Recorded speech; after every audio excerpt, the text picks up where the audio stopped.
आए हुए सबों को प्रभु यीशु मसीह के नाम से फिर से और एक बार इस ऑनलाइन आराधना में हम आपका स्वागत करते हैं। प्रभु की बड़ी दया में, प्रभु की बड़ी कृपा में पिछले जून महीना तक प्रभु ने हमें संभाल के रखा। फिर से और एक बार प्रभु ने हमें एक नए महीने में, जुलाई के महीने में प्रभु हमने प्रवेश करवाया। इसके लिए हम प्रभु को हम धन्यवाद करते हैं। प्रभु की बड़ी कृपा है, प्रभु की बड़ी दया है कि प्रभु ने हमें अब तक संभाल के रखा, उसकी पंखों तले छुपा के रखा। बीमारियों से, खतराओं से, परेशानियों से उसने हमें संभाल कर अभी तक अपने पंखों तले हमें छुपा के रखा। इसके लिए हम प्रभु को धन्यवाद करते हैं।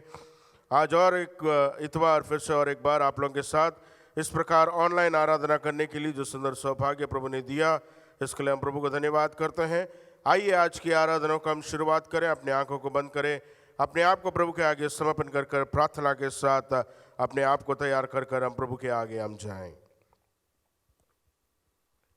स्वर्गीय पिता, फिर से और एक बार तेरे हाथ में हमारे जीवनों को हम समर्पण करते हैं।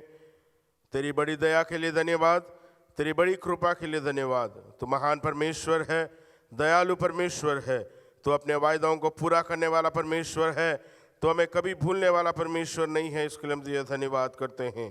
प्यारे पिता, आज के दिन को, आज के इतवार को तेरे हाथ में हम समर्पण करते हैं। तूने कहा है जहाँ 2 या 3 जन मेरे नाम पर एकत्रित होते हैं, उनके बीच में मैं उपस्थित हूँ।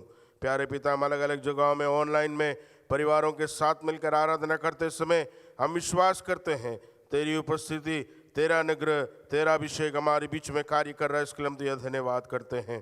प्यारे पिता, आज के दिन के सारी बातों को तेरे हाथ में हम समर्पण करते हैं। तेरे दास को तू आत्मा में लेकर उपयोग करने के लिए हम तुझसे प्रार्थना करते हैं।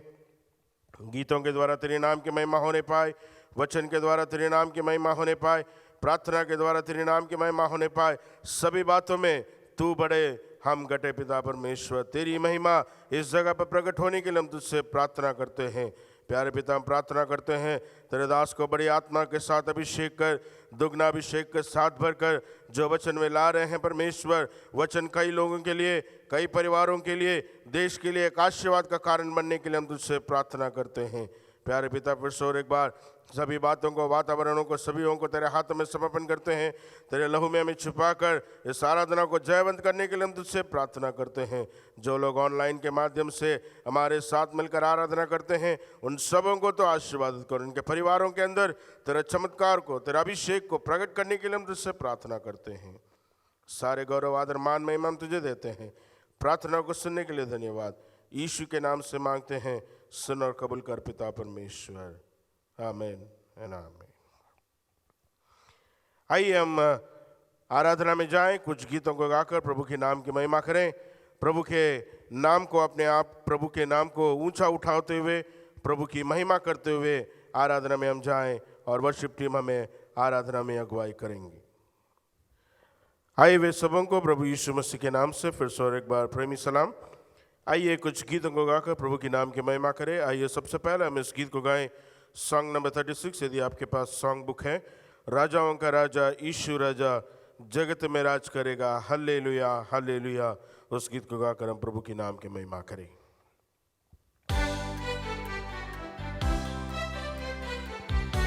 ताली बजाकर आनंद के साथ गाएं।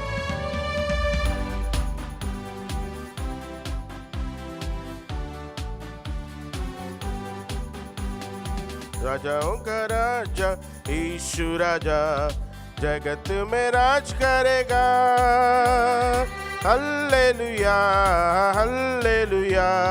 उसका धन्यवाद करो।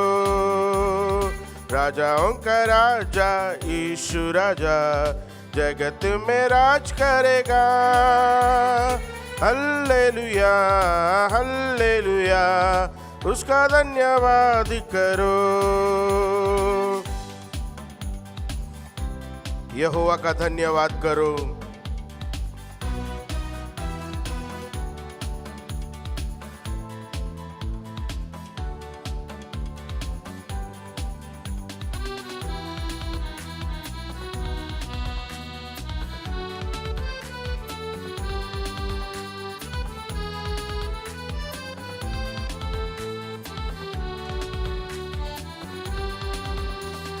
यहोवा का धन्यवाद करो, क्योंकि वह भला है।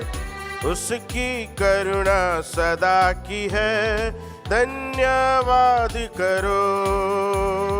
राजाओं का राजा यीशु राजा जगत में राज करेगा।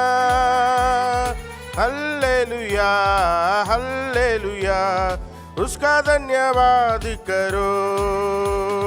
राजाओं का राजा यीशु राजा जगत में राज करेगा। हल्लेलुया हल्लेलुया, उसका धन्यवाद करो। जो ईश्वरों का परमेश्वर है, उसका धन्यवाद करो।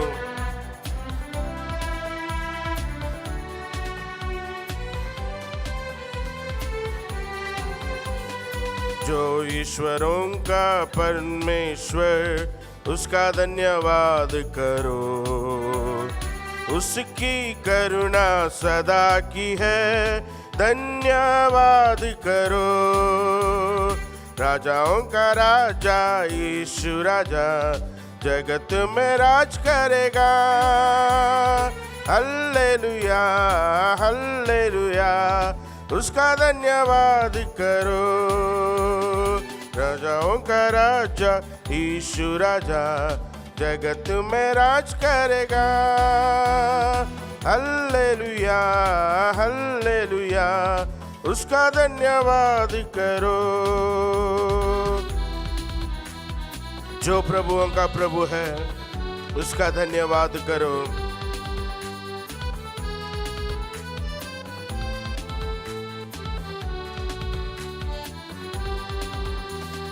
जो प्रभुओं का प्रभु है, उसका धन्यवाद करो। उसकी करुणा सदा की है, धन्यवाद करो। राजाओं का राजा यीशु राजा जगत में राज करेगा। हल्लेलुया हल्लेलुया, उसका धन्यवाद करो। राजाओं का राजा यीशु राजा जगत में राज करेगा। हल्लेलुया हल्लेलुया, उसका धन्यवाद करो। आइए और एक गीत गाकर हम प्रभु के नाम की महिमा करें और उसके नाम को ऊंचा उठाएं। आइए मिलकर उस गीत को गाएं। यीशु ने मुझे आनंद दिया है, यीशु ने मुझे आनंद दिया है, इसलिए गाएंगे, सबको बताएंगे, एक ही राजा यीशु मसीह है।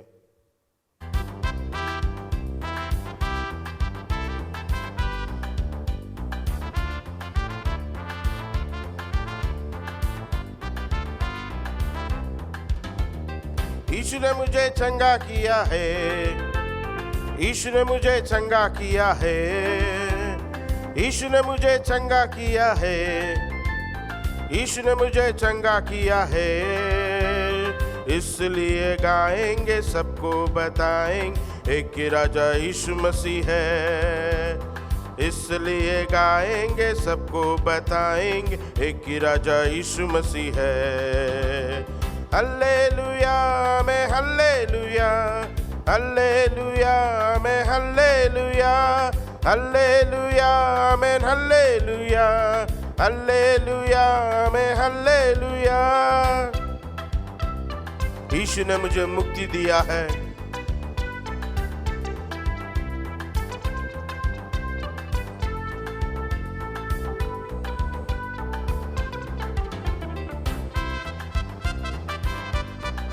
Amen, Jesus.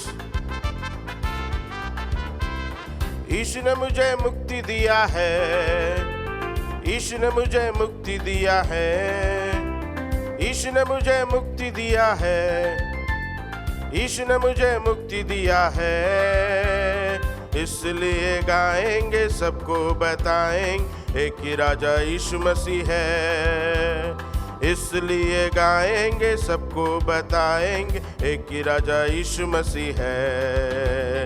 हल्लेलुया में हल्लेलुया, हल्लेलुया में हल्लेलुया, हल्लेलुया में हल्लेलुया, हालेलुया, आमेन, हालेलुया। यीशु ने मुझे आशीष दिया है।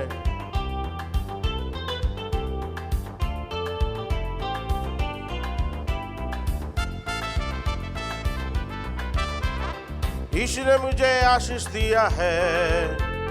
यीशु ने मुझे आशीष दिया है। यीशु ने मुझे आशीष दिया है।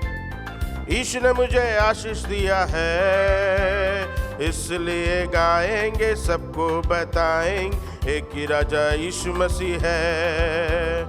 इसलिए गाएंगे, सबको बताएंगे, एक ही राजा यीशु मसीह है। मिलके गाए हालेलुया, आमेन, हालेलुया, हालेलुया, आमेन, हालेलुया, हालेलुया, आमेन, हालेलुया, हालेलुया, आमेन, हालेलुया। यीशु ने मुझे शांति दिया है।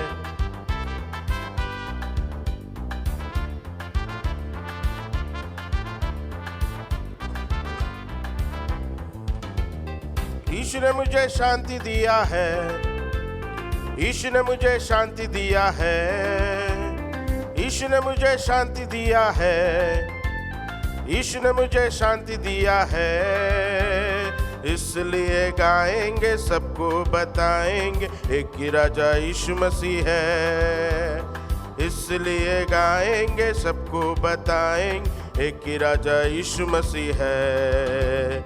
Hallelujah, amen, hallelujah, hallelujah, amen, hallelujah, hallelujah, amen, hallelujah, hallelujah, amen, hallelujah, hallelujah, amen, hallelujah, hallelujah, amen, hallelujah, hallelujah, amen, hallelujah, hallelujah, amen, hallelujah.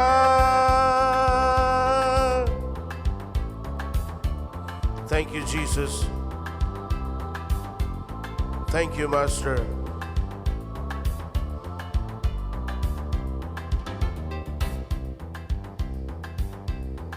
Thank you, Lord. यीशु हमें चंगा करने वाला परमेश्वर है। यीशु हमें मुक्ति देने वाला परमेश्वर है। यीशु हमें शांति देने वाला परमेश्वर है।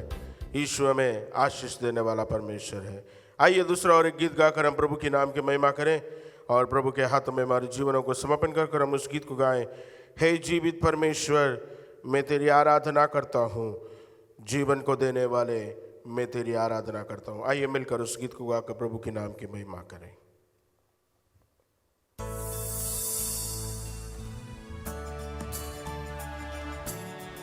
अपने आप को प्रभु के आगे हम समर्पण कर हम प्रभु से कहें, तू जीवन देने वाला परमेश्वर है।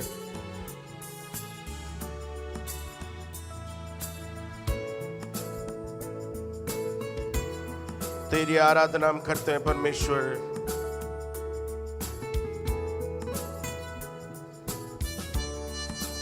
Thank you master.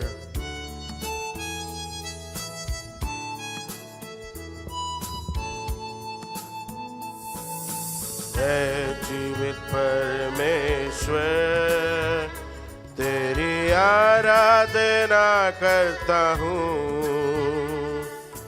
जीवन को देने वाले, तेरी आराधना करता हूँ।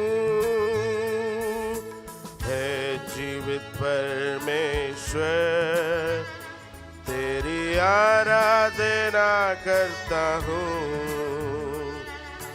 जीवन को देने वाले, तेरी आराधना करता हूँ। मिलके गाए hallelujah Hosanna, hallelujah Hosanna, hallelujah Hosanna, hallelujah Hosanna, hallelujah Hosanna. अपने हाथों को उठाकर गाएं hallelujah Hosanna, hallelujah Hosanna, hallelujah Hosanna.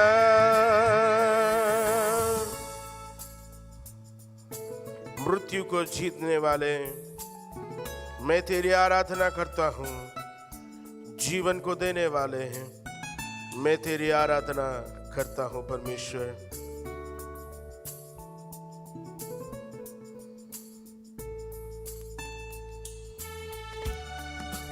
Thank you Jesus. मृत्यु को जीत कर हमें विजय देवा परमेश्वर, हमें जीवन को देने वाला परमेश्वर। मृत्यु को जीतने वाले, तेरी आराधना करता हूँ। जीवन को देने वाले, तेरी आराधना करता हूँ।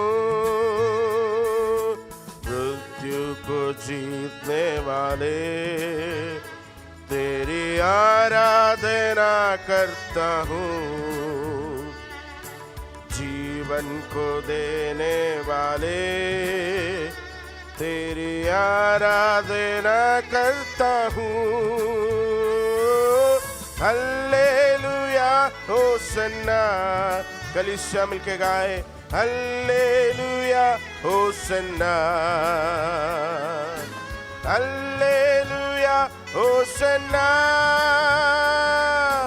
Hallelujah Hosanna. और एक बार हल्लेलुया होसन्ना, तेरी नाम की हल्लेलुया होसन। यीशु तेरी आराधना, हल्लेलुया होसन्ना, हल्लेलुया होसन्ना। प्रार्थना को सुनने वाले, उत्तर को देने वाले, थैंक यू जीसस। हम तेरी आराधना करते हैं पूरे दिल से, पूरे मन से हैं। प्रार्थना को सुनने वाले, तेरी आराधना करता हूँ। उत्तर को देने वाले, तेरी आराधना करता हूँ। प्रार्थना को सुनने वाले, तेरी आराधना करता हूँ। उत्तर को देने वाले, तेरी आराधना करता हूँ। Hallelujah Hosanna, hallelujah Hosanna, hallelujah Hosanna, hallelujah Hosanna, hallelujah Hosanna, hallelujah Hosanna, hallelujah Hosanna, hallelujah Hosanna. Thank you Jesus. तेरी आराधना हम करते हैं। हमारी प्रार्थना को सुनने वाला परमेश्वर है, हमें जीवन देने वाला परमेश्वर है, हमें उत्तर देने वाला परमेश्वर है, चंगाई देने वाला परमेश्वर। हम तेरी आराधना करते हैं।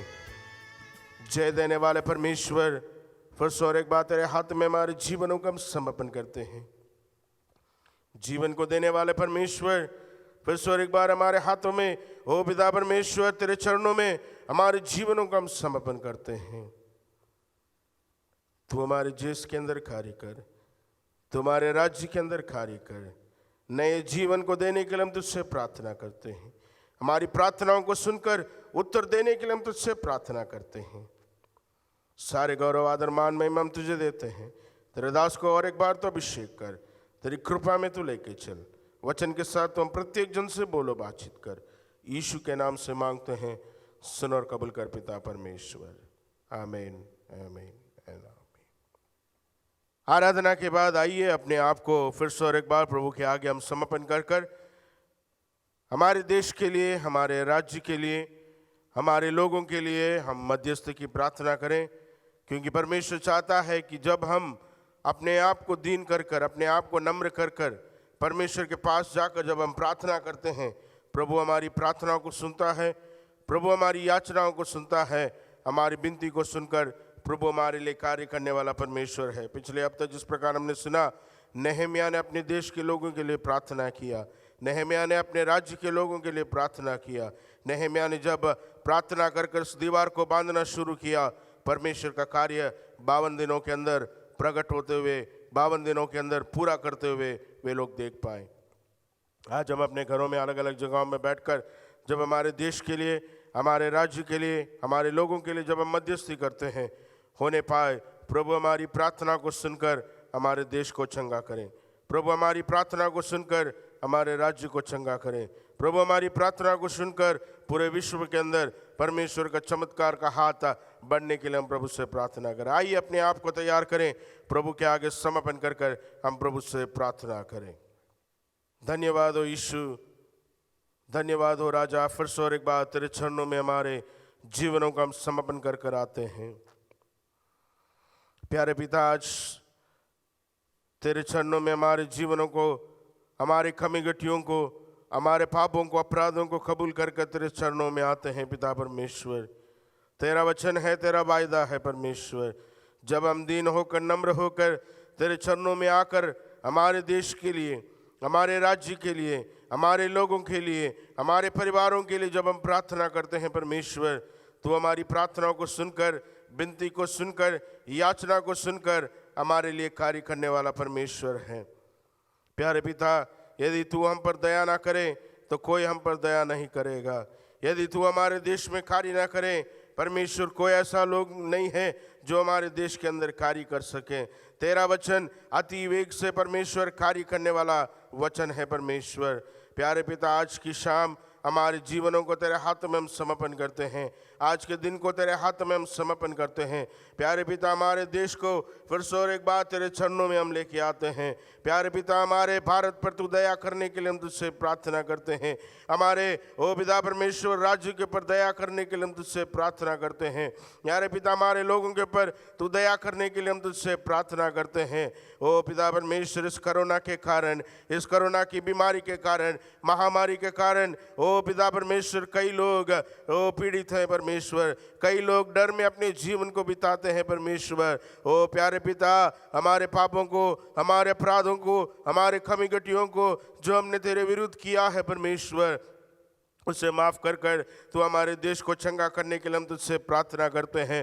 तेरा वचन कहता है, जब निनवे के लोगों ने अपने आप को प्रभु के आगे समर्पण कर कर प्रार्थना किया परमेश्वर, ओ निनवे के पाप को तूने माफ़ कर कर निनवे के लोगों को बचा लिया हुआ परमेश्वर है। ओ प्यारे पिता, हमारे देश के ऊपर तेरा कार्य को तू प्रकट कर दे, हमारे राज्य के ऊपर तेरा कार्य को तू प्रकट कर दे, हमारे पापों को, अपराधों को ओ तू माफ़ कर कर हमारे देश को फिर से और एक बार पुनर्स्थापित करने के लिए तुझसे प्रार्थना करते हैं। तूने कई अलग अलग दासों के द्वारा, कई अलग अलग लोगों के द्वारा भविष्यवाणियों को दिया है परमेश्वर कि या भारत के अंदर तू अपनी बेदारी को, अपनी जागृति को भेजने वाला परमेश्वर है। प्यारे पिता, होने पाए तेरा वचन हमारे देश के अंदर पूरी होने पाए, तेरे भविष्यवाणी हमारे जीवन के अंदर, हमारे देश के अंदर, हमारे लोगों के अंदर, हमारे राज्य के अंदर यीशु के नाम से पूरा होने के लिए हम तुझसे प्रार्थना करते हैं। तेरी एक आत्मा की जागृति ओ भारत से निकलने के लिए हम तुझसे प्रार्थना करते हैं। मंडलियों के अंदर जागृति देने के लिए हम तुझसे प्रार्थना करते हैं। लोगों के अंदर ओ तेरी जागृति को देने के लिए हम तुझसे प्रार्थना करते हैं। मंत्रियों के बीच में तेरी जागृति को देने के लिए हम तुझसे प्रार्थना करते हैं। नेताओं के बीच में तेरी जागृति को देने के लिए हम तुझसे प्रार्थना करते हैं। जितने लोगों ने अब तक तुझे नहीं जाना है परमेश्वर, होने पाए परमेश्वर, हर एक घुटना टीके, हर एक जीव कबूल करने पाए यीशु मसीह ही प्रभु है परमेश्वर। ओ तेरे सिवाय हमारा कोई छुटकारा नहीं है, तेरे सिवाय हमारा कोई छंगाई नहीं है, तेरे सिवाय हमारा कोई आधार नहीं है परमेश्वर। ओ हमारे जीवनों के ऊपर, हमारे देश के ऊपर प्यारे पिता तू दया करने के लिए हम तुझसे प्रार्थना करते हैं। तेरा वचन को भेजकर तू हमें चंगा करने के लिए हम तुझसे प्रार्थना करते हैं। प्यारे पिता, इस यूनियन चैपल की हिंदी सेवकाई को तेरे हाथ में समर्पण करते हैं, इंग्लिश सेवकाई को तेरे हाथ में समर्पण करते हैं, तेलुगु सेवकाई को तेरे हाथ में समर्पण करते हैं। ओ पिता परमेश्वर, तू हमारे बीच में अपनी आत्मा की मंडली को, अपनी आत्मा की बेदारी को भेजने के लिए हम तुझसे प्रार्थना करते हैं। हर एक सर्विस उसके ऊपर तेरा अभिषेक होने पाए, हर एक दासों के ऊपर तेरा अभिषेक होने पाए, हर एक लोगों के ऊपर तेरे चमत्कार को प्रकट करने के लिए हम तुझसे प्रार्थना करते हैं। इंग्लिश सर्विस के अंदर जितने लोग वो भाग लेते हैं परमेश्वर, उन सबको तो आशीर्वादित कर। तेरे दास पास्टर राजेश, उनके परिवार को तो आशीर्वादित कर। तेरा अभिषेक से भरकर, तेरी सामर्थ से भरकर चिन्ह और चमत्कार की सेवकाई को प्रकट करने के लिए हम तुझसे प्रार्थना करते हैं। हिंदी सेवकाई को तेरे हाथ में समर्पण करते हैं। पास्टर सुरेश, उनके परिवार को तो आशीर्वादित कर। तेरा अभिषेक से भरकर, तेरी सामर्थ से भरकर, तेरे अनुग्रह से भरकर ओ पिता परमेश्वर, हिंदी सेवकाई को और भी विस्तृत करने के लिए हम तुझसे प्रार्थना करते हैं। कई आत्माओं को इस जगह पर लेके आने के लिए हम तुझसे प्रार्थना करते हैं। ओ कई लोगों को इस जगह पर लेके आने के लिए हम तुझसे प्रार्थना करते हैं। मंडली को तो भरने के लिए हम तुझसे प्रार्थना करते हैं, लोगों से नहीं बल्कि ओ तेरी आत्माओं से, जो आत्मा सच्चाई से तेरी आराधना कर सके, ऐसे आत्माओं से मंडली को भरने के लिए हम तुझसे प्रार्थना करते हैं। तेलुगु सेवकाई को भी तो आशीर्वादित कर। पास्टर थॉमस, उनके परिवार को तो आशीर्वादित कर। ओ पिता परमेश्वर, उनकी पिता परमेश्वर तेलुगु मंडली के अंदर भी तेरी आत्मा की जागृति, आत्मा की बेदारी यीशु के नाम से आने के लिए हम तुझसे प्रार्थना करते हैं। ओ पिता परमेश्वर, सारी सेवकायों को तो आशीर्वादित कर, सारे सेवकों को तो आशीर्वादित कर, कमिटी मेंबर्स को तो आशीर्वादित कर। ओ मंडली के मेंबर्स को पिता परमेश्वर, सदस्यों को तो आशीर्वादित कर। यदि कोई बीमारी में पड़े हैं, यदि कोई मुसीबत में पड़े हैं, ओ मुश्किल में पड़े हैं परमेश्वर, प्रभु हम प्रार्थना करते हैं, तेरा सामर्थ्य वचन को भेजकर उनके बीमारियों को तू दूर कर परमेश्वर। ओ तेरा वचन को भेजकर, तेरी सहाय को भेजकर उनके सारी जरूरतों को पूरा करने के लिए हम तुझसे प्रार्थना करते हैं।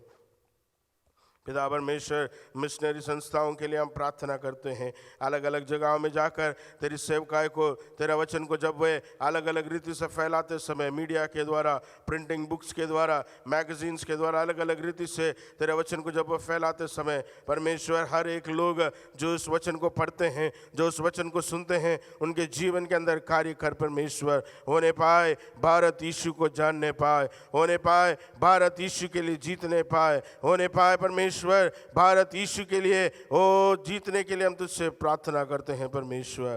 प्रभु जी, हर एक मिशनरी संस्थाओं को तो आशीर्वादित कर, हर एक मिशनरियों को तो आशीर्वादित कर। हर एक लोग पिता परमेश्वर, कई लोग पिता परमेश्वर तेरी सेवकाई के लिए, तेरे राज्य के बढ़ोतरी के लिए अपने प्राणों की आहुति देते हैं परमेश्वर। ऐसे लोगों को भी तू याद कर दे, ऐसे परिवारों को भी तू याद कर तेरी शांति, तेरी तसल्ली उनके जीवन के अंदर देने के लिए हम तुझसे प्रार्थना करते हैं।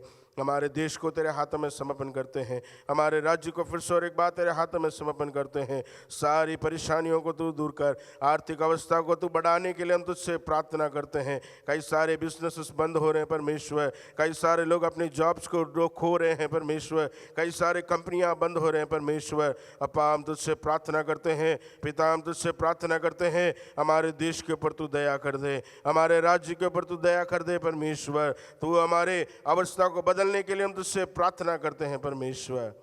आज के वचन को तेरे हाथ में हम समर्पण करते हैं, तेरे दास को तेरे हाथों में समर्पण करते हैं। आत्मा के अभिषेक के साथ तो हम प्रत्येक जन से बोलने के लिए हम तुझसे प्रार्थना करते हैं। प्रत्येक जन से तू बातचीत कर पिता परमेश्वर। लोग पिता परमेश्वर वचन को सुनते समय तेरा चमत्कार, तेरी शांति, तेरी अभिषेक परिवारों के अंदर यीशु के नाम में महसूस करने के लिए हम तुझसे प्रार्थना करते हैं। फिर से और एक बार सारी बातों को तेरे हाथों में हम समर्पण करते हैं। सारे गौरव, आदर, मान, महिमा, स्तुति, जलाल हम तुझे देते हैं। प्रार्थनाओं को सुनने के लिए धन्यवाद। यीशु के नाम से मांगते हैं, सुन और कबूल कर पिता परमेश्वर, आमीन। प्रार्थना के बाद आइए अपने आप को वचन के लिए हम तैयार करें। आज परमेश्वर के दास पास्टर सुरेश हमारे बीच में परमेश्वर के वचन से हमसे बातचीत करेंगे। आइए वचन को सुनने से पहले हम अपने आप को तैयार करें और जो वचन का अंश उन्होंने लिया है, यशायाह उसका 40वां अध्याय 21 से 31 तक हम मिलकर पढ़ें।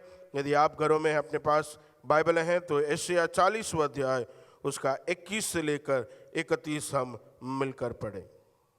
आइए हम वचन को पढ़ें। यशायाह 40वां अध्याय 21 से 31 तक, 40वां अध्याय 1 से 31 तक मैं आपके लिए पढ़ूंगा।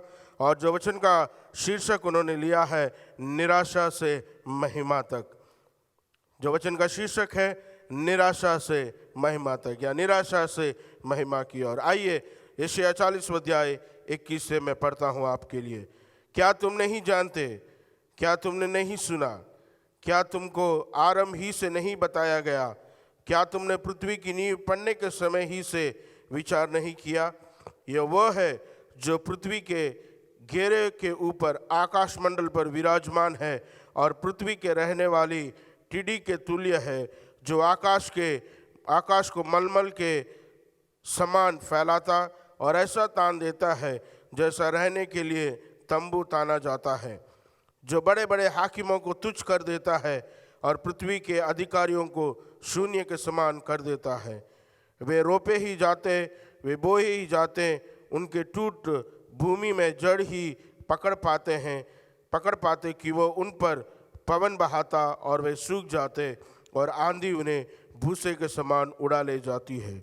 इसलिए तुम मुझे किसके समान बताओगे कि मैं किसके तुल्य ठहरूं? उस पवित्र का यही वचन है। अपनी आंखें ऊपर उठाकर देखो, किसने इनको सर्जा? वह इन गणों को गिन गिन कर निकालता, उन सब को नाम ले लेकर बुलाता है। वह ऐसा सामर्थी और अत्यंत बली है कि उनमें से कोई बिना आए नहीं रहता। हे याकूब, तू क्यों कहता है? हे इस्राएल, तू क्यों बोलता है? मेरा मार्ग यहोवा से छुपा हुआ है, मेरा परमेश्वर मेरे न्याय की कुछ चिंता नहीं करता। क्या तुम नहीं जानते? क्या तुमने नहीं सुना? यहोवा जो सनातन परमेश्वर और पृथ्वी भर का सृजनहार है, वह ना थकता न श्रमित होता है, उसकी बुद्धि अगम है। वह थके हुए को बल देता है और शक्तिहीन को बहुत सामर्थ देता है। तरुण तो थकते और श्रमित हो जाते हैं और जवान ठोकर खाकर गिरते हैं, परंतु जो यहोवा की बाट जोते हैं वे नया बल प्राप्त करते जाएंगे। वे उकाबों के समान उड़ेंगे, वे दौड़ेंगे और श्रमित ना होंगे, चलेंगे और थकित ना होंगे। परमेश्वर इस वचन को तो आशीर्वादित करें। आइए अपने आप को समापन कर कर तैयार कर कर परमेश्वर के वचन को सुनने के लिए अपने आप को हम तैयार करें। प्रभु हमारे वचनों को सुनते समय, जब परमेश्वर के दास परमेश्वर के वचन को देते समय होने पाए चिन्ह और चमत्कार, जो शांति, जो महिमा स्वर्ग से आती है, वो हमारे जीवनों के अंदर, परिवारों के जीवन के अंदर कार्य करें। आगे के समय को परमेश्वर के दास पास्टर सुरेश के हाथ में मैं सौंपता हूँ। जय मसीह की। अब सबको फिर से एक बार हम स्वागत करते हैं प्रभु की उपस्थिति में, और हमारी प्रार्थना है हम सब के लिए कि अगले कुछ मिनट जो हम वचन के अध्ययन में बिताने वाले हैं उसे परमेश्वर बहुतायत से आशीषित करें। परमेश्वर खुद अपने वचन को खोलें और हमें संबोधित करें। और मेरी विनती है कि परमेश्वर मुझे तैयार करें और एक उपयोगी पात्र बनाएं। तो आइए एकाग्रता के साथ परमेश्वर की उपस्थिति में हम समय बिताएं और इस प्रार्थना के साथ कि प्रभु आप मुझसे बात कीजिए।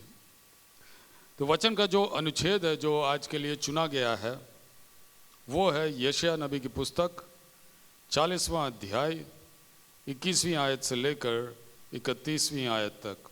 आइज़ाया चैप्टर 40 वर्सेस 21 थ्रू 31। और संदेश का शीर्षक है निराशा से महिमा तक, फ्रॉम डिस्पेयर अनटू ग्लोरी। अब जब हम वचन पढ़ते हैं तो इस बात को जानना ज़रूरी है, और यह बहुत ही मामूली सी बात है कि कई बार जब हम आगे बढ़ते रहते हैं, अपने कामकाज में व्यस्त हो जाते हैं, और विशेष तरह से जब हम परमेश्वर की सेवकाई में लगे रहते हैं, तो एक ऐसा समय आ जाता है कि इंसान बहुत ही थक जाता है। क्योंकि इतना ही नहीं कि शरीर का थकावट है और दिमाग का भी थकावट है, लेकिन ये भी बात सही है कि जो भी परमेश्वर का दास है, जो वचन का प्रचार करने के लिए निकलता है, वह अंधकार के शक्तियों के हमले के अंदर आता है। तो ये बहुत ही मामूली सी बात है कि कई बार हम थक जाते हैं, निराश हो जाते हैं, कुछ बार निरुत्साहित हो जाते हैं और सोचने लगते हैं कि क्या मेरा साथ देने वाला कोई नहीं है, सहारा देने वाला कोई नहीं है? क्या परमेश्वर इन सब बातों को नहीं देखता? क्या वह मुझ पर तरस नहीं खाएगा? क्या वह मेरे सिर को ऊपर नहीं उठाएगा?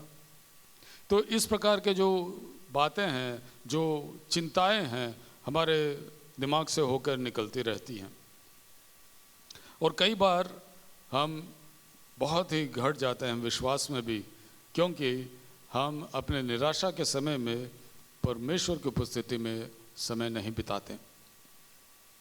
मुझे याद है कई साल पहले जब मैं IIT दिल्ली में पढ़ाई कर रहा था, PG कर रहा था, तो एक ऐसा समय आया कि मैं बहुत ही थक गया। थकान के कारण तो बहुत थे, वो दूसरी बात है, लेकिन मैं इतना बताना चाहूँगा कि बहुत ही थक गया था। परीक्षाएं हो रही थी, बीच में एक दिन छुट्टी थी और अगले दिन दूसरी परीक्षा। तो सुबह से लेकर मैं अपनी किताब लेकर बैठा था पढ़ाई करने के लिए, लेकिन 2 घंटे बिताने के बाद मैंने क्या देखा कि मुश्किल से 5 या 6 पन्ने मैंने पढ़ा और पढ़ने के लिए 100-150 पन्ने थे। तो कैसे पढ़ने वाला था मैं? और मुझे महसूस हुआ कि बहुत ही मैं थक गया था, दिमाग के हिसाब से, शरीर के हिसाब से, और एक तरह से देखा जाए तो अंग्रेजी में जो शब्द का प्रयोग किया जाता है एग्जॉस्शन, मैं एकदम एग्जॉस्ट हो गया था और मुझे महसूस हुआ कि मैं अगर ऐसे ही आगे बढ़ूंगा तो ये काम ख़त्म नहीं होने वाला है। तो मैंने क्या किया, किताब बंद कर दिया, जाके दोपहर का भोजन किया, वापस आके कुछ समय सो गया, फिर उठा, चाय पीने के लिए गया, फिर आकर मैंने अपने घुटनों के बल गिरा मैं और 2 या 3 घंटे तक अपने घुटनों के बल था। मैंने कहा कि प्रभु मुझसे नहीं हो पा रहा है, मैं इतना थक गया हूँ कि कुछ भी महसूस नहीं कर पा रहा हूँ, पढ़ाई आगे नहीं बढ़ पा रही है। 2-3 घंटे के बाद घुटनों से मैंने फिर से उठा, फिर शाम के भोजन का समय था, फिर भोजन करके आया, उसके बाद मैंने अपने किताब खोला और आप यकीन माने या ना माने, अगले 4-5 घंटे में न केवल पूरे किताब को मैंने ख़त्म किया, लेकिन उसके बाद एक रिवीजन करने के लिए भी मेरे पास समय था। तो ये थी बात, एग्जॉशन या अत्यंत निराशा जो है, गहरी निराशा से लेकर डिस्पेयर से लेकर कैसे प्रभु हमें ऊंचा उठाता है। बहुत ही छोटा सा एक उदाहरण था, लेकिन आगे बढ़ते बढ़ते मैं आपका ध्यान ले जाऊंगा पहले राजाओं का पुस्तक। वहाँ पर हम एलिया नबी के बारे में पढ़ते हैं। पहले राजा का पुस्तक एलिया नबी को देखें, यह है 19वें अध्याय में। पहले राजाओं 19वां अध्याय और यहाँ पे एलिया नबी को हम देखते हैं। देखिए, इस बात को कई बार हम समझ नहीं पाते हैं कि इसके पहले अगर आप 18वां अध्याय को देखेंगे, एलिया ने बहुत बड़ा विजय प्राप्त किया। उसने वहाँ पे जो झूठे नबी थे उन सबको चुनौती दी थी और सबको लोगों के सामने उसने पराजित किया। विश्वास का एक लड़ाई हुई थी वहाँ पे, और उसने बाल देवताओं के और अष्टोरत देवी के जितने भी याजक थे और झूठे नबी थे, सबको इसने पराजित किया। इतना बड़ा एक विजय इसको मिला। इतना ही नहीं, उसके बाद हम क्या देखते हैं कि जब इसने जाके प्रार्थना किया तो 3.5 साल तक जो वहाँ पे अकाल पड़ा था वो ख़त्म हो गया और परमेश्वर ने भारी वर्षा भेजी, यहाँ तक कि लोग एकदम भीग गए। वहाँ पे 3.5 साल के अकाल के बाद, सूखे के बाद, जब एलिया ने प्रार्थना किया तो परमेश्वर ने बहुत ही भारी वर्षा भेजा। तो 18वां अध्याय को अगर आप देखेंगे तो वो इतने बड़े विजय को देख सकते हैं।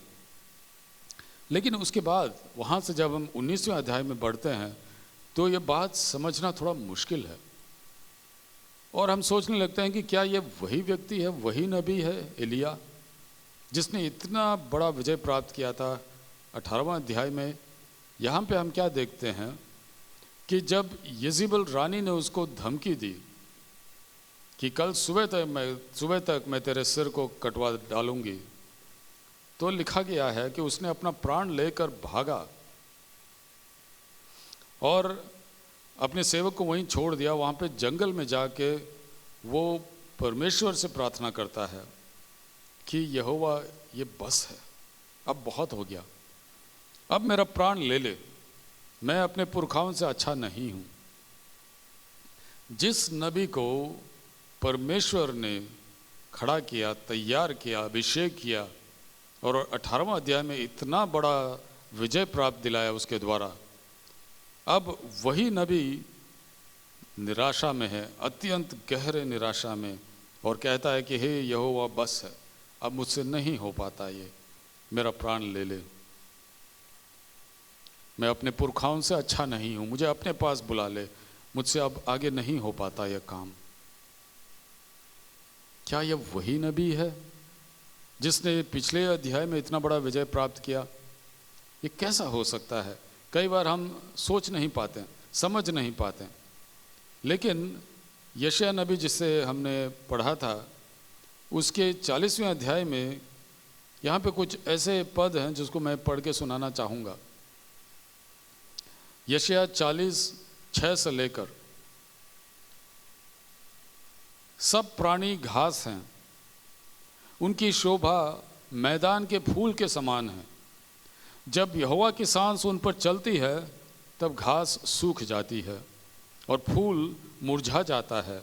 निस्संदेह प्रजा घास है, घास तो सूख जाती और फूल मुरझा जाती है, परंतु हमारे परमेश्वर का वचन सदैव अटल रहेगा। इंसान घास के माफिक है, परमेश्वर एक बार उस पे फूंकता है तो घास सूख जाती है। जैसे ही परमेश्वर हमारे नथनों से अपने श्वास को निकालता है तो बस जीवन वहीं पे खत्म हो जाता है और हमारी आत्मा जो है वापस परमेश्वर अपने सृजनहार के पास पहुंच जाती है। बस इतना ही है। लेकिन इंसान कितना डिंग मारता है, देखिए, मैं ऐसा हूँ, वैसा हूँ, मैं यूं करूँगा, ऐसा करूँगा, वैसा करूँगा। इस बात को कई बार हम भूल जाते हैं कि हम कुछ भी नहीं हैं, जो है हम घास के समान हैं। जैसे यहोवा परमेश्वर हम पे फूंकता है हम सूख जाते हैं। तो यशायाह नबी के बारे में भी अगर हम एलिया नबी के पास अगर हम वापस पहुंचेंगे तो उसमें भी हम इसी बात को देखते हैं। नबी तो था ज़रूर, शक्तिशाली, बहुत बड़ा अभिषेक के साथ परमेश्वर ने उसका इस्तेमाल किया, लेकिन वह वाकई घास के समान था, मिट्टी था, जैसे आप हैं और मैं हूँ। हम इससे बढ़कर कुछ भी नहीं हैं। अगर आज हम खड़े हैं, अगर आज हम कुछ कर रहे हैं, अगर परमेश्वर के सेवकाई में हम भाग ले रहे हैं और अगर परमेश्वर हमारे हाथों के द्वारा कुछ काम कर रहा है, अगर हमारे द्वारा कुछ लोगों का उद्धार हो रहा है, अगर हमारे द्वारा उसके राज्य का निर्माण हो रहा है, कुछ लोग उसके राज्य के अंदर आ रहे हैं, कुछ लोगों के ज़िंदगी में परिवर्तन हो रहा है, ये सब सिर्फ उसके अनुग्रह के वजह से हो रहा है, उसके अभिषेक के कारण हो रहा है। अगर एक पल के लिए वह अपना अभिषेक हमसे हटा ले, एक क्षण के लिए अपना अनुग्रह हमसे हटा ले, तो हम वहीं पे खत्म हो जाएंगे। तो इंसान का डिंग मारना कहाँ रहा? खैर, जो भी हो, यहाँ पे एलिया नबी के पास वापस आते हैं। यहाँ पे क्या देखते हैं कि ये जो शक्तिशाली और बहुत ही एक बड़ा सा अनुग्रह प्राप्त किया हुआ नबी, अभिषेक प्राप्त किया हुआ नबी, जिसने इसके कुछ ही देर पहले एक बहुत बड़ा विजय प्राप्त किया, यहाँ पे उसको अत्यंत गहरे निराशा में हम देखते हैं। और वह दुहाई देता है कि हे यहोवा, अब बहुत हो गया, बस अब मेरे प्राण को ले ले, मुझे अपने पास बुला ले। कुछ हफ्तों के पहले हमने दानियल नबी की पुस्तक से हमने मनन किया था कि परमेश्वर ने नबूकदनेस्सर महाराजा से किस प्रकार से बात किया और उसको समझाया कि हे राजा, जब तक तो इस बात को न समझ ले कि परम प्रधान परमेश्वर इंसान के राज्यों में राज्य करता है और जिसको चाहे वह उस अपने राज्य के ऊपर वह निर्धारित करता है, जिसको चाहे उसका प्रयोग करता है। उसी प्रकार से हम यहाँ भी देखते हैं कि इंसान तो कुछ नहीं है। जब उसने चाहा तो उसने एलिया नबी को खड़ा किया और उसके हाथों से बड़े बड़े कार्य उसने किए, लेकिन एलिया नबी जैसे उसने अपने नज़र को परमेश्वर से हटाया, जैसे निरुत्साहित हुआ, निराश हुआ और अपने प्राण के लिए डर के वो भागने लगा, तो क्या देखते हैं, गहरे निराशा में पड़ गया और यहाँ पे आके कहता है, हे यहोवा, बस इससे ज़्यादा मुझसे नहीं हो पाएगा। तो वो जाके क्या कहता है, देखिए, परमेश्वर जब उसको बुलाता है तो एलिया नबी के दिमाग में क्या बातें निकल रही हैं, देखिए। पहला राजा 19:10, उसने उत्तर दिया, सेनाओं के परमेश्वर यहोवा के निमित्त मुझे बड़ी जलन हुई है, क्योंकि इज़राइलियों ने तेरी वाचा टाल दी, तेरी वेदियों को गिरा दिया और तेरे नबियों को तलवार से घात किया है, और मैं ही अकेला रह गया और वे मेरे प्राणों के भी खोजी हैं। यह सच है कि उसने जो कहा यह सब हुआ था। इज़राइलियों ने परमेश्वर के वाचा को टाल दिया, उसकी वेदियों को गिरा दिया, उसके नबियों को तलवार से घात किया, ये सब सच है। लेकिन जब एलिया ने सोचा कि मैं ही अकेला रह गया हूँ, तो ये सच नहीं है। इसी बात को देखिए, यशायाह 40:27 में क्या कहा गया है, हे याकूब तू क्यों कहता है, हे इज़राइल तू क्यों बोलता है कि मेरा मार्ग यहोवा से छिपा हुआ है, मेरा परमेश्वर मेरे न्याय की कुछ चिंता नहीं करता। तो ऐसा क्यों सोचता है? तू क्या समझता है कि परमेश्वर देख नहीं रहा है, कि उसकी कोई चिंता नहीं है, कोई परवाह नहीं करता? उसी बात को एलिया नबी के ज़िंदगी में हम देखते हैं। वो कहता है कि सिर्फ मैं ही रह गया हूँ और कोई नहीं है। लेकिन आगे बढ़ के पहला राजा 19:18 को देखेंगे तो परमेश्वर क्या कहता है, मैंने 7,000 इज़राइलियों को बचा रखा है। ये तो वे सब हैं जिन्होंने न तो बाल के आगे घुटने टेके और न मुंह से उसे चूमा है। तो वो कहता है कि हे एलिया, तू ये मत सोच कि मैं ही अकेला रह गया हूँ, बल्कि मैं तुझे बता दूं कि मैंने अपने नाम के लिए 7,000 इज़राइलियों को रख छोड़ा है, बचा के रखा है। तू अकेला नहीं है, तू ज़रूर रणभूमि में आगे खड़ा है, लेकिन तू अकेला नहीं है। तेरे साथ और 7,000 हैं जिन्हें तू नहीं जानता, लेकिन मैंने बचा रखा है। देखिए, कई बार इंसान जब सोचने लगता है कि मैं अकेला हूँ और कोई नहीं है, मैं ही रह गया हूँ, मुझे अकेला लड़ाई करना पड़ रहा है, तो वह निराश हो जाता है, थक जाता है, निरुत्साहित हो जाता है। क्यों? क्योंकि परमेश्वर ने इंसान को समाज के बीच में रहने के लिए बनाया है। एक सामूहिक व्यक्ति है वो, और परमेश्वर चाहता है कि हम एक दूसरे के लिए प्रार्थना करें, एक दूसरे को हम बलवंत करें, एक दूसरे को सहारा दें। उसी प्रकार से परमेश्वर ने चाहा कि एलिया नबी को भी सहारा मिले। एलिया को समझ में नहीं आया, उसने सोचा कि मैं ही हूँ, मैं ही अकेला हूँ, और बहुत ही थक कर निराश हो गया और कहता है कि हे प्रभु, अब बहुत हो गया, मेरे प्राण को ले ले, मैं इस दबाव का सामना अब आगे नहीं कर सकता हूं। लेकिन देखिए क्या हुआ,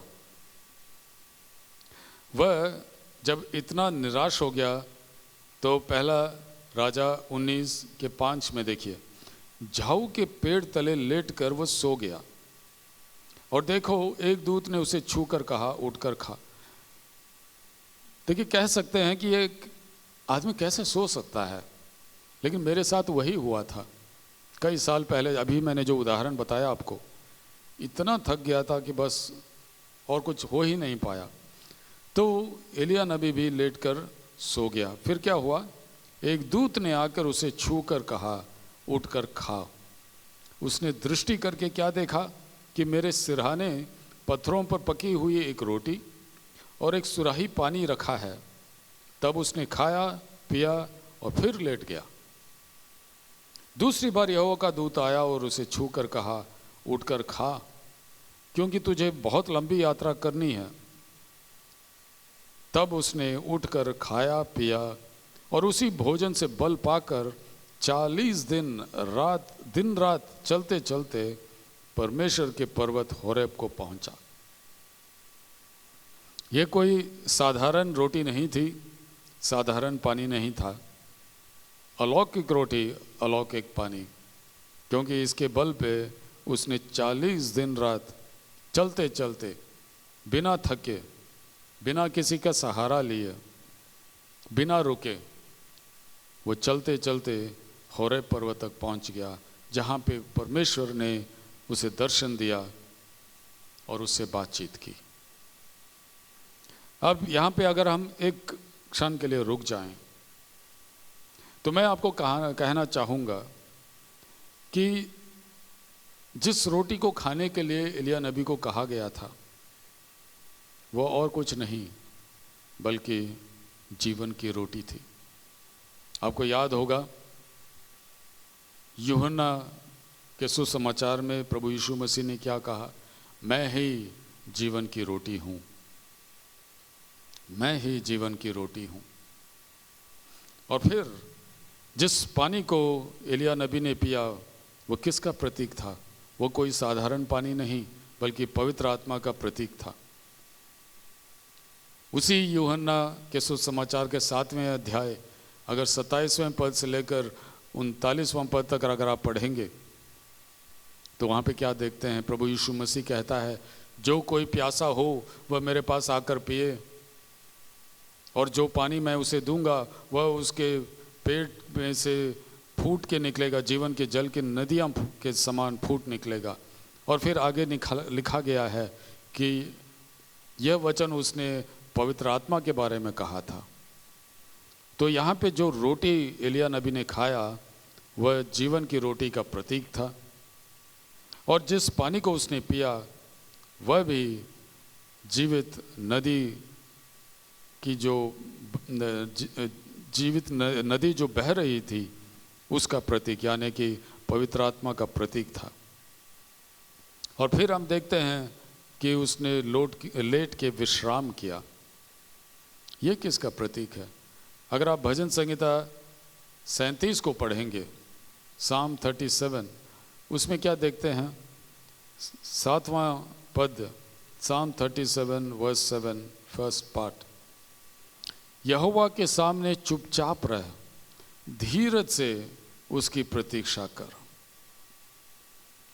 5वें वचन में, अपने मार्ग की चिंता यहोवा पर छोड़, उस पर भरोसा रख, वही पूरा करेगा। उसके सामने चुपचाप रह, धीरज से उसकी प्रतीक्षा कर। उस पे इंतज़ार करना, उस पे भरोसा रखना, उसके पास आकर अपने भार को, अपने बोझ को उसके चरणों पे रखना। मत्ती रचित सुसमाचार देखिएगा, मत्ती उसका 11वां अध्याय, यहाँ पे प्रभु यीशु मसीह ने क्या कहा अपने सुनने वालों को? मत्ती 11, वो कहता है, हे सब परिश्रम करने वालों और बोझ से दबे हुए लोगों, मेरे पास आओ, मैं तुम्हें विश्राम दूंगा। मेरा जुआ अपने ऊपर उठा लो और मुझसे सीखो क्योंकि मैं नम्र और मन के दीन हूं। तुम अपने मन में विश्राम पाओगे, तुम विश्राम पाओगे, मैं तुम्हें विश्राम दूंगा। यानी कि कहने का मतलब है, तुम क्यों इस बोझ को उठाने की कोशिश कर रहे हो? यह बोझ तुम्हारा नहीं मेरा है, तुम्हारे ऊपर नहीं मेरे ऊपर है। तुम इसे मेरे हाथों में सौंप दो, मैं उसे उठाऊंगा। कई बार क्या करते हैं, हम गलती कर बैठते हैं। हम सोचते हैं कि मुझे ये बोझ उठाना है, अगर मैं नहीं उठाऊंगा तो सब कुछ जो है सत्यानाश हो जाएगा। अगर परमेश्वर की सेवकाई की बात करें तो कई बार हम सोचने लगते हैं कि अगर मैं आगे नहीं बढ़ूंगा, अगर मैं वचन का प्रचार नहीं करूंगा, अगर मैं जाकर लोगों के बीच में सेवा नहीं करूंगा, अगर मैं प्रार्थना नहीं करूंगा तो सेवकाई वहीं पे खत्म हो जाएगी। लेकिन बात ऐसी नहीं है। सेवकाई प्रभु परमेश्वर का है। बोझ उठाने वाला वो है, हमें सहारा देने वाला वो है, हमें खड़ा करने वाला वो है, हम खुद नहीं हैं। जैसे कि प्रभु ने कहा, मेरे पास आओ, मैं तुम्हें विश्राम दूंगा। अंग्रेजी में एक बहुत ही सुंदर गीत है, उसके बोल कुछ इस प्रकार से हैं। If he carry the weight of the world upon his shoulder, I know my brother, my sister, that he will carry you. अगर वह दुनिया के बोझ को अपने कंधों पे उठा सकता है तो मैं जानता हूं, हे भाई, हे बहन, वह तुझे जरूर संभाल सकता है। यहां पे एलिया नबी को वापस ये बात समझाना था। अत्यंत निराशा में पड़ के जब वो थक गया, जब उसने कहा कि अब बहुत हो गया, मेरे प्राण को उठा लीजिए, तो जीवन की रोटी में से उसको खाना पड़ा परमेश्वर का वचन, और फिर उस जीवन की नदी से उसको पीना पड़ा, यानी कि पवित्र आत्मा। और फिर उसको वहीं पे परमेश्वर की उपस्थिति में आकर बाट जोहना पड़ा, आराम करना पड़ा, विश्राम करना पड़ा। जिस प्रकार से प्रभु ने कहा कि मेरे पास आओ, अपने बोझ को मेरे चरणों पे छोड़ो, तुम विश्राम पाओ, बोझ मैं उठा लूंगा, तुम क्यों उठा रहे हो? तुम्हें बस इतना करना है कि हर बार प्रभु के पास आकर आत्मा में भरपूर होकर जाओ, पवित्र आत्मा से भरपूर होकर जाओ, वचन का प्रचार करो, बाकी सब मैं संभाल लूंगा। प्रभु का कहना तो बस इतना ही है। क्योंकि अगर आप एलिया नबी के सोचेंगे, वहां पे इतना बड़ा विजय क्या है उसने अपने ही बल से प्राप्त किया? नहीं, यहोवा परमेश्वर ने यह काम किया था। क्या 3.5 साल के सूखा और अकाल के बाद वर्षा एलिया नबी ने भेजा? नहीं, परमेश्वर ने भेजा। नबी को बस बोलना था, नबी को बस नबूवत करना था, अपने मुंह खोल के बोलना था परमेश्वर का वचन, वो वचन जिसे परमेश्वर ने खुद दिया था। बाकी सब काम परमेश्वर कर रहा था, बोझ परमेश्वर उठा रहा था, लड़ाई वो कर रहा था अंधकार के शक्तियों के विरुद्ध। बस एलिया को वहां पे खड़ा रहना था और जो काम परमेश्वर ने सौंपा उसे करना था। एलिया तो थक गया, अत्यंत गहरे निराशा और थकान में पड़ गया। तो परमेश्वर अपने दूत को भेजता है, जीवन की रोटी से उसको खिलाता है, जीवन की नदियों से उसको पिलाता है, उसको विश्राम देता है। और फिर देखिए कैसे इतना बड़ा चमत्कार परमेश्वर करता है। एलिया नया बल प्राप्त करता है और उस बल से वो 40 दिन और रात चलते चलते होरेब पर्वत पर पहुंचता है, जहां पे परमेश्वर उस पर अपने आप को प्रकट करता है। विश्राम जो है मसीह जिंदगी में हमें सीखने वाली बात है।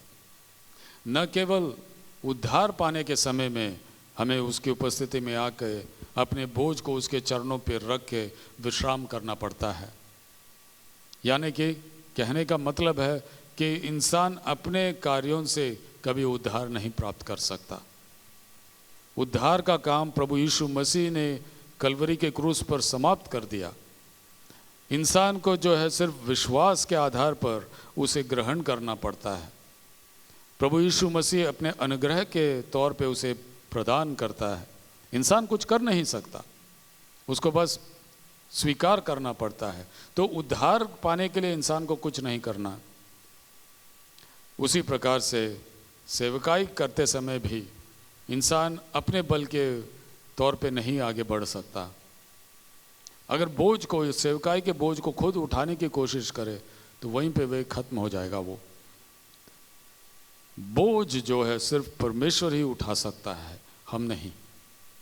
हमें जो है रोज उसकी उपस्थिति में जाके जीवन की रोटी से हमें खाना है, जीवन की जल की नदियों से हमें पीना है, उसके बाट जो कर वहाँ पे विश्राम करना है और फिर आगे बढ़ना है। परमेश्वर जो काम देगा करने के लिए तत्पर रहना है, बस इतना ही है और कुछ नहीं। और यहाँ पे अगर हम वापस यशायाह नबी के पुस्तक में पहुँचेंगे 40वां अध्याय, तो यहाँ पे हम क्या बात को देखते हैं? क्या तुम नहीं जानते, 28वां वचन, यशायाह 40 का 28, क्या तुम नहीं जानते, क्या तुमने नहीं सुना? यहोवा जो सनातन परमेश्वर और पृथ्वी भर का सृजनहार है, वह न थकता न श्रमित होता है, उसकी बुद्धि अगम है। और वह थके हुए को बल देता है, शक्तिहीन को बहुत सामर्थ देता है। देखिए, हम जितना समय उसकी उपस्थिति में बिताते हैं उतना ही उसके रूप में हम बदलते जाते हैं, उसके गुण हम में आ जाते हैं। उसी प्रकार से उसकी महिमा का जो तेज है वह हमारे ऊपर चमकने लगती है। आपको याद होगा मूसा के बारे में। मूसा जब 40 दिन 40 रात परमेश्वर के साथ समय बिताया पर्वत के ऊपर, और वहाँ से उतर कर जब आया तो उसका मुख चमकने लगा, यहाँ तक कि देखने वाले डर गए और फिर उसको एक पर्दे के पीछे छिपना पड़ा, एक वेल के पीछे छिपना पड़ा। जितना समय हम परमेश्वर की उपस्थिति में बिताते हैं उतना ही हम परमेश्वर के जैसे बनते जाते हैं। और यही वजह है कि स्वर्गदूत जो परमेश्वर की उपस्थिति में दिन रात समय बिताते हैं वे भी तेजोमय हैं। आप किसी स्वर्गदूत को देखेंगे तो प्रकाश से वो चमकता है। वो क्यों? क्योंकि परमेश्वर का जो तेज है वह प्रतिबिंबित करता है। उसी प्रकार से हमारा जो जीवित परमेश्वर है वह न थकता है और न श्रमित होता है। तो जितना समय हम उसकी उपस्थिति में बिताते हैं हम भी उसी के समान बनते जाते हैं, नया बल प्राप्त करते हैं। उसी बात को दोहराते हुए कहा गया है कि वह थके हुए को बल देता है, शक्तिहीन को बहुत सामर्थ देता है। तरुण तो थकते और श्रमित हो जाते हैं, जवान ठोकर खाकर गिरते हैं, परंतु जो यहोवा की बाट जोते हैं वे नया बल प्राप्त करते जाएंगे। कंटिन्यूअस प्रोसेस, प्राप्त करते जाएंगे, कभी खत्म नहीं होता है। वे उकाब के समान उड़ेंगे। उकाब पक्षी जो है सब पक्षियों के ऊपर उड़ती है, यानी कि हम इस दुनिया के कहीं ऊपर उड़ेंगे। दुनिया की जो समस्याएं हैं उससे हम परे रहेंगे, बचे रहेंगे, पाप से बचे रहेंगे। जितना समय आप परमेश्वर के साथ बिताएंगे उतना आप ऊंचा उड़ेंगे। वे दौड़ेंगे, श्रमित न होंगे, चलेंगे, थकित न होंगे। और ये जो है ये एक ऐसी प्रतिज्ञा है, एक ऐसा वादा है जो हर परमेश्वर के दास को दिया गया है। यहोवा की बाट जोहने वाले हर दास और दासी को दिया गया है। जवान तो थक जाते हैं, तरुण तो श्रमित हो जाते हैं, लेकिन यहोवा के बाट जोहने वाले नया बल प्राप्त करते जाएंगे। उकाब के समान उड़ेंगे, दौड़ेंगे, श्रमित न होंगे, चलेंगे, थकित न होंगे। एलिय्याह नबी के साथ बिल्कुल वही हुआ। होरेब पर्वत पे परमेश्वर ने उसे फिर से दर्शन दिया, फिर से एक बार उसको परमेश्वर ने अपना काम सौंपा। कहता है कि तू जा, दमिश्क के जंगल को जा, वहां पहुंचकर अराम का राजा होने के लिए हजाएल का अभिषेक कर। इज़राइल का राजा होने को निमशी के पोते येहू का अभिषेक कर। और अपने स्थान पर नबी होने के लिए शापात के पुत्र एलीशा का अभिषेक कर। तो अपना काम फिर से उसे सौंपता है। इतना ही नहीं, अगर आप आगे पढ़ेंगे तो देख सकते हैं कि एलिया नबी पहले के समान बल्कि उससे भी और प्रबल तरीके से सेवकाई करने लगता है। और उसी राजा और उसी रानी से जो जहाँ से वो डर के भाग रहा था, यानी कि अहाब राजा और इज़ेबेल रानी के डर से जो भाग रहा था, वापस उन्हीं के पास जाता है पहले राजा के 20वें अध्याय में।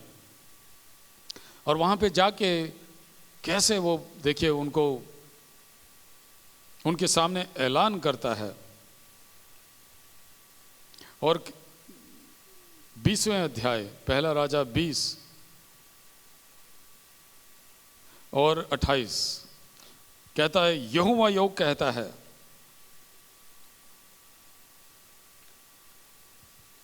आगे बढ़ के देखते हैं। ये तो यहाँ पे विजय के बारे में हम देखते हैं,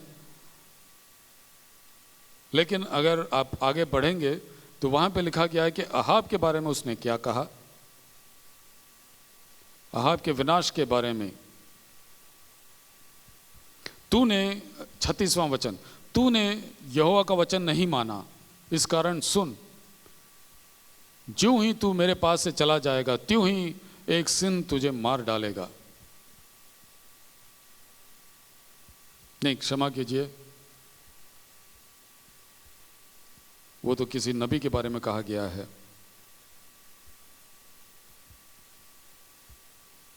तो वो कहता है वहां पे खड़े होकर अहाब राजा को और फिर येजेबेल रानी को कि परमेश्वर का न्याय तुझ पर आएगा और तू यहीं पे गिर के मरेगा। और इज़ेबेल के बारे में कहता है कि कुत्ते तेरे लहू को चाट लेंगे, कुत्ते तेरे लहू को चाट लेंगे। यह है पहले राजाओं की पुस्तक 21वां अध्याय, क्षमा कीजिए 20 नहीं 21वां अध्याय। यहाँ पे लिखा गया है 23वें वचन में, इज़ेबेल के विषय में यहोवा यह कहता है, इज़राइल के किले के पास कुत्ते इज़ेबेल को खा डालेंगे। अहाब का जो कोई नगर में मर जाएगा उसको कुत्ते खा जाएंगे, जो कोई मैदान में मर जाएगा उसको आकाश के पक्षी खा जाएंगे। यही एलिया नबी जो अहाब और इज़ेबेल रानी के डर के मारे भाग रहा था, जिसने कहा कि हे यहोवा बस हो, बहुत हो गया, अब मेरे प्राण को उठा ले। जब वह परमेश्वर की उपस्थिति में बाट जोहता है, जीवन की रोटी में से खाता है, जीवन की जल की नदियों में से पीता है, वहाँ पे जाके अपने बोझ को प्रभु के चरणों पे रखता है, विश्राम प्राप्त करता है, वापस परमेश्वर उसको अपना दर्शन देता है। उसी राजा के पास, उसी रानी के पास वापस लौट कर देखिए क्या कहता है, कैसे इतना हिम्मत उसमें आया, कैसे इतना अभिषेक वापस उसने प्राप्त किया।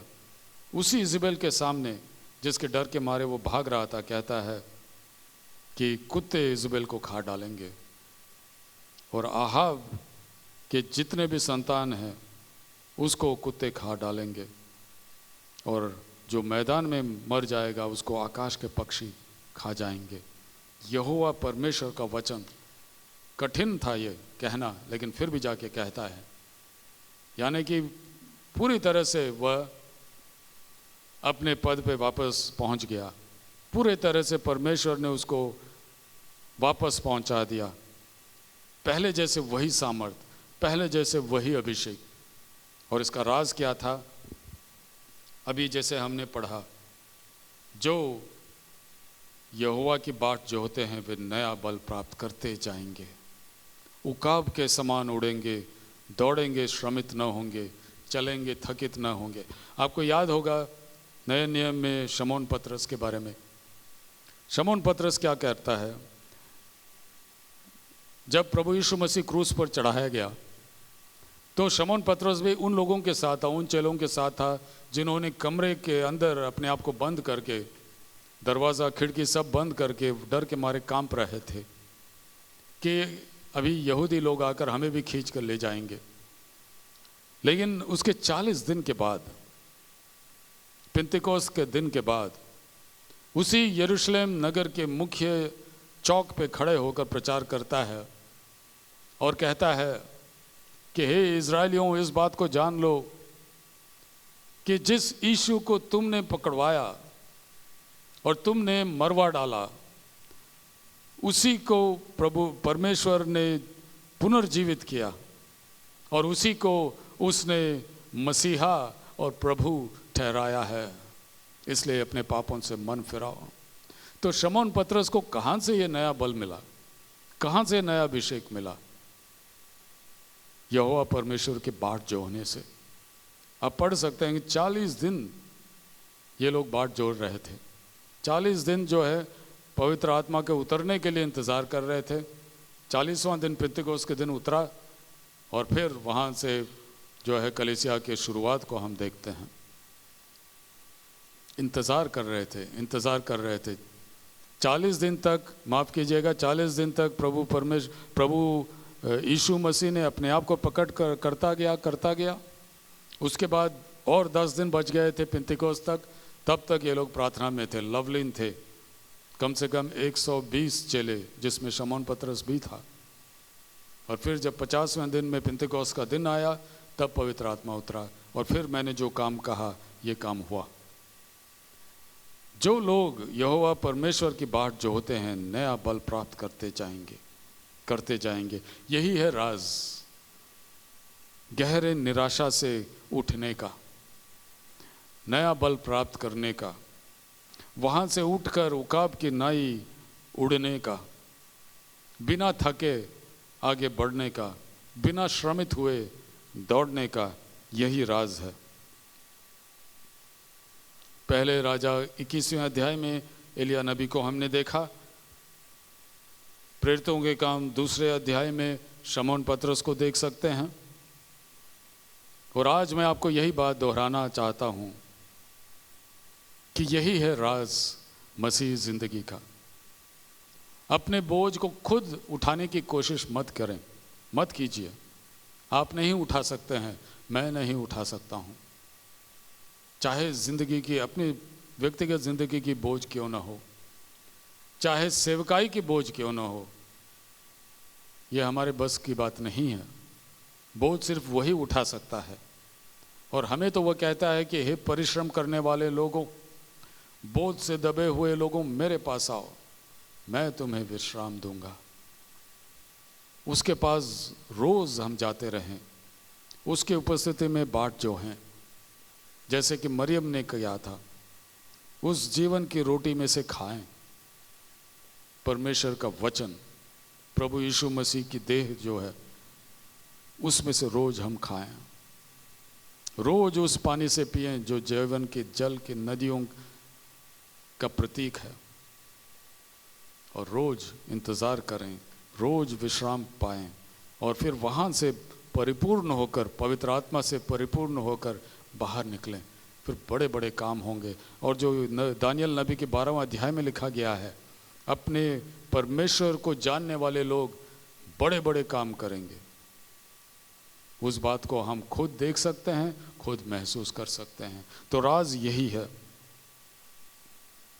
कि हम उसके पास आएं, उसमें रोपे जाएं, उसमें कलम लगाए जाएं, that we might be grafted into him। रोमियों के पुस्तक 11वें अध्याय में इसके बारे में पढ़ सकते हैं कि हम उसमें कलम लगाए गए हैं। और फिर यूहन्ना के सुसमाचार 15वें अध्याय में क्या देखते हैं? मैं दाखलता हूं, तुम डालियां हो। तो हमें क्या करना है? जो मुझ में बना रहता है और मैं उसमें, वह अधिक फल लाता है। जो मुझसे हट जाता है वह डाली सूख जाती है। वो कहता है कि मेरे बिना तुम कुछ भी नहीं कर सकते। तो ये जाने के बावजूद हम क्यों सोचते हैं कि ये जो भी हो रहा है मेरे कारण हो रहा है, मेरे अभिषेक के कारण, मेरे बल के कारण हो रहा है। जैसे ही हम उस दाखलता से हट जाएंगे तो हम सूख जाएंगे और कुछ भी फल नहीं ला सकते। हमें बस इतना करना है, दाखलता में बने रहें, उसकी उपस्थिति में वापस बार बार जाएं, बाट जोहते रहें, उसी से नया बल प्राप्त करते रहें। वो सार जो है उसमें से जब हमारे अंदर आएगी तो हम फल लाएंगे। उसकी उपस्थिति में बाट जो हैं उसमें से हम अपने सार को, अपने बल को प्राप्त करें, नया बल प्राप्त करते जाएं, उकाब की नाई उड़ें, ऊंचा उड़ें। फिर हम भागेंगे, श्रमित नहीं होंगे, चलेंगे, नहीं थकेंगे। जितना भी गहरा निराशा क्यों ना आ जाए, पहली बात, ऐसा व्यक्ति जो है जो इस प्रकार की ज़िंदगी जीता है वो इस प्रकार के निराशा में नहीं पड़ेगा। लेकिन अगर पड़ भी जाए, क्योंकि उसने अपनी आंखों को परमेश्वर से कुछ समय के लिए हटा लिया, अगर ऐसे गहरे निराशा में पड़ भी जाए, परमेश्वर वापस उसको खड़ा करेगा।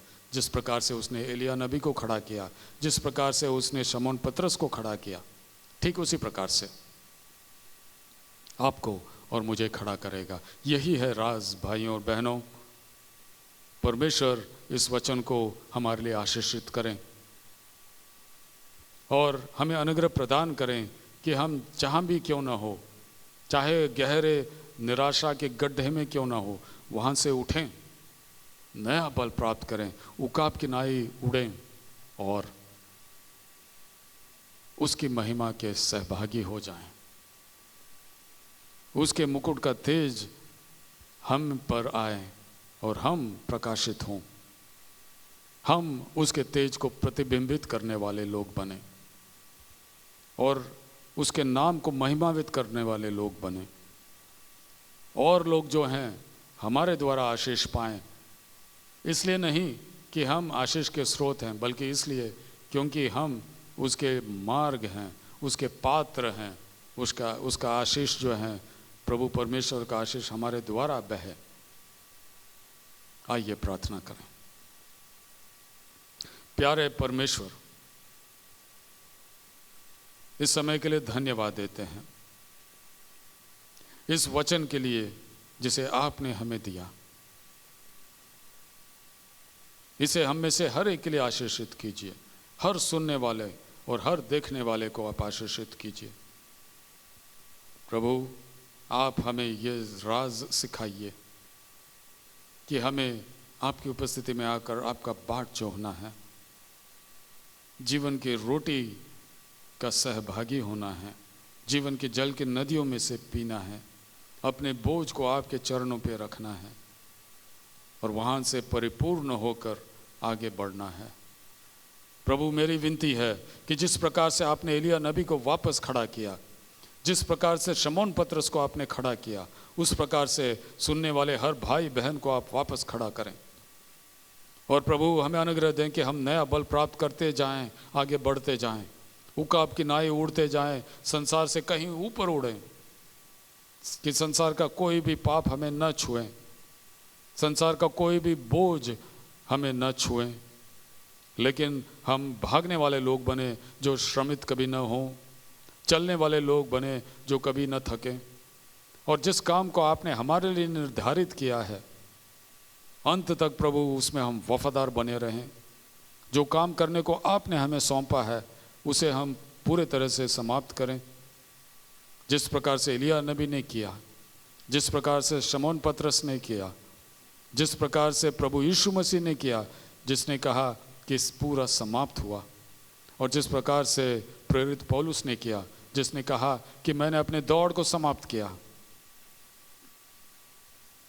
जिस प्रकार से उसने कहा कि मैंने अपने कुश्ती को लड़ के समाप्त किया और अब मेरे लिए एक मुकुट इंतजार कर रहा है। प्रभु, हम भी अपने दौड़ को समाप्त अपने बल से नहीं बल्कि आपके बल के आधार पर आशीषित कीजिए।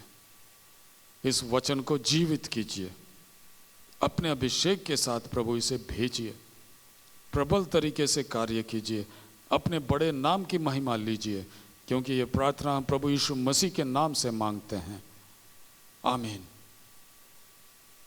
आइए अंतिम आशीर्वाद के लिए खड़े हो जाएं। और अब प्रभु परमेश्वर का प्रेम, प्रभु यीशु मसीह का अनुग्रह, पवित्र आत्मा की संगति और सहभाग्यता आज से लेकर प्रभु के पुनरागमन तक बना रहे।